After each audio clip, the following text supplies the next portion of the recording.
કોઈ પણ વ્યક્તિને તૂતા કરવી, દાદાવાળી નીચે ઉતરીને જોજો, તને દેખાય સામે? શેઠની શિખામણ જાપા સુધી, પરંતુ શેઠ જ શિખામણ ના લે તો?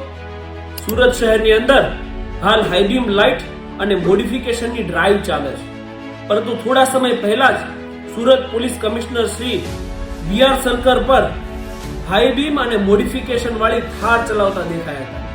કહેવાય ને કે દીવા તળે જ અંધારું હોય, એટલે કે જો કાયદો સમાન લાગુ પડતો હોય, બંધારણની ધારા 14 એ તમામ નાગરિકોને કાયદાનું સમાન રક્ષણ આપતો હોય, તો સુરત પોલીસ કમિશનર પાસેથી દંડ વસૂલી અને સુરત ટ્રાફિક પોલીસને એક દ્રષ્ટાંત પૂરું પાડવું જોઈએ કે મોટર વ્હીકલ એક્ટની ધારા 52 મોડિફિકેશન માટે અને 192 જે હાઈબીમ લાઇટ માટે છે એ માત્ર સુરત શહેરની જનતા માટે નથી, પરંતુ એ સુરત પોલીસ કમિશનરને પણ ઇક્વલી જ લાગુ પડે છે.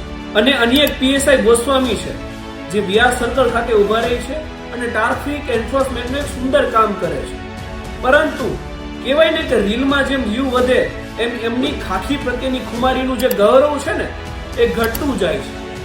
કોઈ પણ વ્યક્તિનું ગળું પકડી અને હોર્ન સાથે અડાડી દેવો, કોઈ પણ વ્યક્તિને તૂતા કરવી, દાદાવાળી નીચે ઉતરીને જોજો, તને દેખાય સામે? ઉતર નીચે, ચાલુ રાખ ગાડી, હેન્ડબ્રેક ખેંચીને નીચે ઉતર, તને ખબર પડે. એ કોઈ તમારા સાઢુભાઈ કે કાકા દાદાના દીકરા નથી. સુરત શહેરના હાઈએસ્ટ ટેક્સ પેયર સુરતના નાગરિકો છે.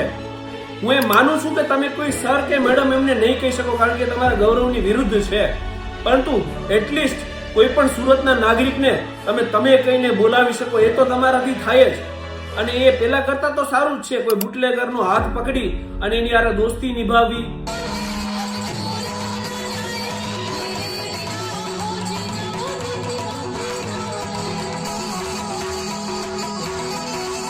બીઆર સર્કલ પર ખાનગી પાર્કિંગ કરી અને પોતાની સ્વિફ્ટ ગાડી નંબર પ્લેટ અને કાળા કાચ વાળી ઊભી રાખવી નો પાર્કિંગ ની અંદર. કોઈ સાહેબની ગાડી હોય તો એને જવા દેવી.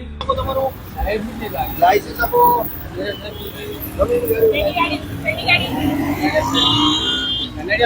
कौन कनेरिया ओ तेरी આ બધા કૃત્યો કરવા એની કરતા સુરતના નાગરિકોને માન આપવું એક સારી બાબત છે. તો સારું કામ કરો છો તો સાથે સાથે સુરત શહેરના નાગરિકોને માન આપતા પણ શીખો.